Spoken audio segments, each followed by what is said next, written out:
சில ஆள்கிட்ட பேசுங்களேன். என் குடும்பத்தையே நான் தான் தூக்கி நிறுத்திருக்கேன். 10 நாள் ஐசியூல வச்சுட்டு உன் குடும்பத்தை கர்த்தர் நடத்தி காமிச்சு விடுவாரு. Be careful. ஓவரா பேசக்கூடாது. ஒரு ஆமென் சொல்லுவீங்களா? ஆமா. என்னமோ இவங்க தான் எல்லாத்தையும் தாங்கி நிறுத்துற மாதிரி. ஒண்ணும் கிடையாது. கிருபை 100% கிருபை.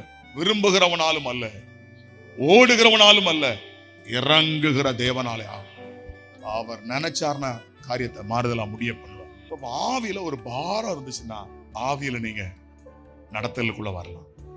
ஆவியில எப்போதும் ஒரு பாரம் கவலை இருந்துச்சுன்னா அந்த நடத்தலுக்குள்ள உங்களை கொண்டு வர முடியாது. உங்க ஆவி என்ன செய்யணும்னா மைண்டுக்குள்ள போயிடும். உங்க ஸ்பிரிட் எங்க போகும்?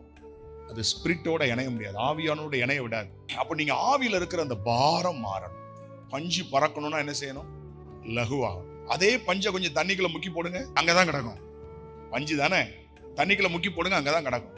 அதே பஞ்சு காஞ்ச உடனே என்ன செய்யும்? அழகா பறக்கும். எப்படி கிடக்க போறீங்களா, பறக்க போறீங்களா? இதுல வேற சில ஆள் கூட தண்ணி ஊத்திட்டு போயிடுவான். அந்த ஆள் அங்கேயே கிட.